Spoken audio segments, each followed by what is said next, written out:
Here we have two Grand Theft Auto games, straight from 6th generation consoles like the PlayStation 2 or the original Xbox, just casually running on the new Nintendo 3DS.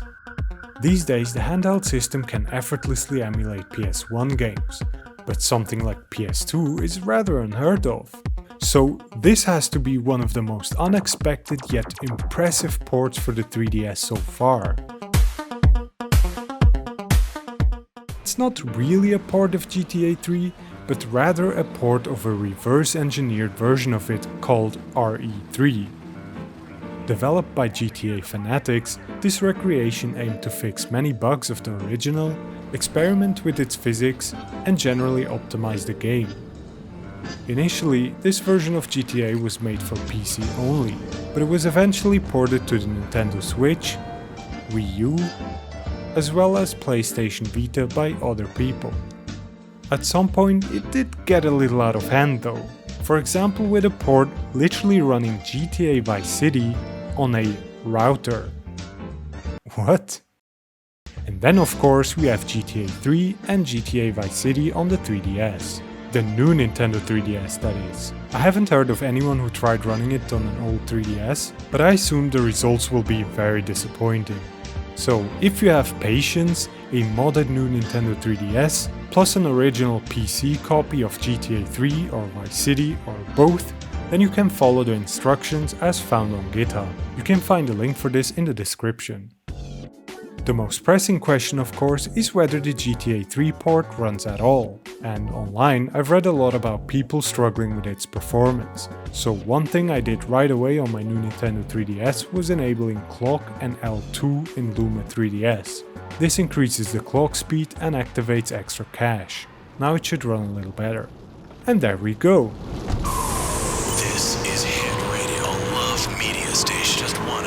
It's Liberty City as we know it from the original Xbox and PS2, running right on my 3DS. And yeah, the performance is doable. I played GTA 3 on the 3DS only for a few hours, so I have no idea how far you can get with this. The developer himself confirmed that at least the first third of the storyline was play-tested and should therefore work. However, I haven't read of anyone who finished a game like this yet, so you can still be the first to do so on a 3DS. In my time with the game, I tried going through some missions to see whether it would crash, and the first few seemed fine. I went to high speeds,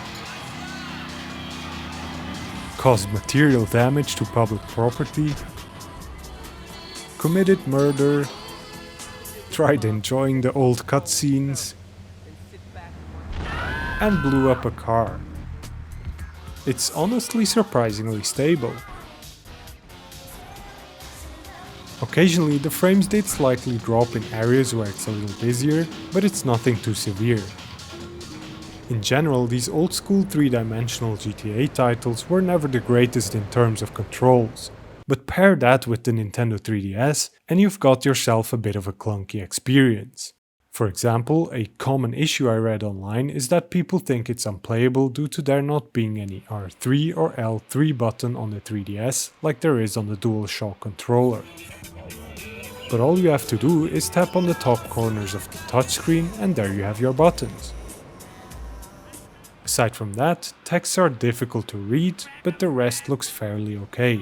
And before anyone asks, no, it sadly doesn't support the 3DS's 3D functionality. At some point I decided to put the game to a real test by pulling a classic GTA move, casually spawning a tank. First I went on a little cruise, but it seems like no one minded it too much as my wanted level just simply disappeared. Then I tried a little harder and managed to get 2 stars. However, it stayed that way for quite a while, making me think you couldn't progress beyond that for performance reasons. But eventually it increased and a helicopter came after me. Sadly, I ended up getting stuck and then busted.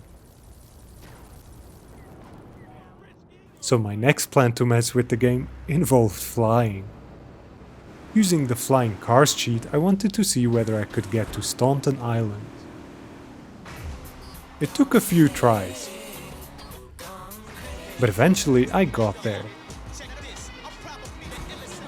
It's all here, just like we remember.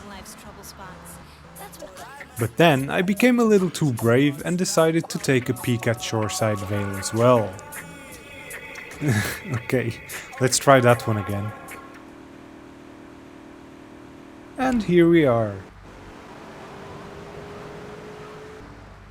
I even took a little visit to the airport to fly the Dodo.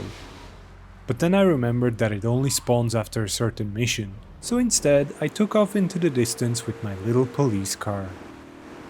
So yeah, considering there have been no crashes, I'm pretty confident in this port of GTA 3. Then we have Miami on the 3DS. That's what the GTA Vice City port is called. This one's a little rougher. Quite rougher actually.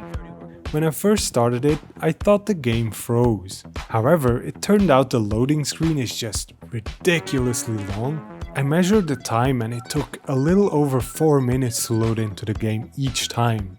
And once in here, it's quite noticeable how much the game struggles with cutscenes. Especially seeing faces up close is just nightmare fuel. That was my money, Tommy! My money! Maybe the idea of Vice City existing inside of the Nintendo 3DS makes people's skin crawl. In this case, a bit too literally. Oh god, Tommy, I don't think you put on enough sunscreen. Before I could really mess around more, however, the game already had its first crash. Strange, not sure why. So I restarted and went to the beach to do one of those RC car races. It was pretty fun and I was doing quite well until my RC car spun out. Then I took a buggy for a spin on the beach and tried taking a swim with it. Weird, the game seems to be fine with that. It also didn't mind my visit to the mall. So afterwards I tried getting into a taxi to do some taxi missions.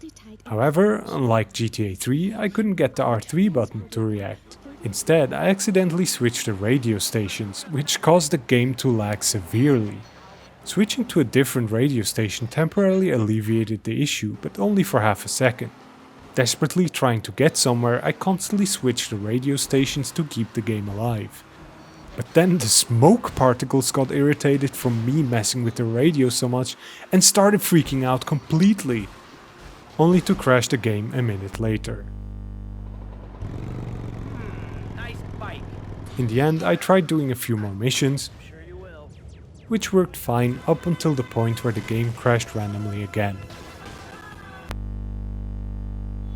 Which in the long run is quite frustrating, as these older GTA titles didn't automatically save the game like we're used to nowadays. Therefore, I doubt you'll be able to get very far in this one. Although both games are playable to varying degrees, I'm sure these ports could be optimized further in the future. Or should I say, could have been. Yeah, Take-Two didn't like the existence of the RE3 project that much and ended up suing the team behind this reverse-engineered marvel. This move most likely happened due to the release of the abomination we now know as Grand Theft Auto The Trilogy Definitive Edition. And a year ago the case was dismissed by Take-Two Interactive and both parties likely settled outside of court. But considering there haven't been any updates for over a year, it probably means that the ports are abandoned for good. So sadly, the state they're in now will be its state forever. Either way, it will always stay an impressive port for the 3DS, albeit a bit of a novelty. It might not be perfect, but at least there's an actual 3-dimensional Grand Theft Auto on the 3DS now. And with the somewhat stable performance of GTA 3, there's a good chance to play through it all. However, GTA Vice City? Yeah, that's just a lost cause. So let me know in the comments what you think of these 3DS ports and make sure to subscribe to the channel for more videos.